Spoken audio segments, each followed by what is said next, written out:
hip internal rotation. Because of the orientation of the capsular ligaments, it is our best barometer of hip workspace. Losing hip internal rotation is predictive of needing a hip replacement. So, do you have hip internal rotation? And this is one of my favorite sort of routines to play with. If you set up in this 90-90 position, we're going to play with the trail leg. I put something, a tennis ball, a towel, something under the knee, because that knee is always going to stay down. And just see, do you have hip internal rotation? So knee stays down, give me a 10-second passive range lift off, trying to lift the foot off of the floor. Of course, no movement in the pelvis. I don't want that anterior tilt. That is a cheat.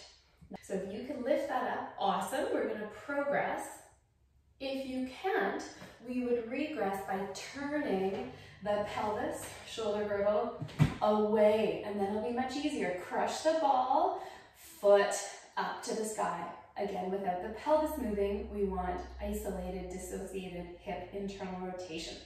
If you could lift your foot up, then let's progress it. You're going to turn your pelvis back this way. Now the knee has to stay down, and you're going to try to turn your belly button as far towards your back foot, trail foot, as you can, and then stabilize. Knee down to the floor, and can you do a passive range lift off, trying to get that foot to the sky without the pelvis moving? You can progress by playing with the pelvis. Let the pelvis face more forwards, and then drive it back. Let it face forwards, and then drive it back.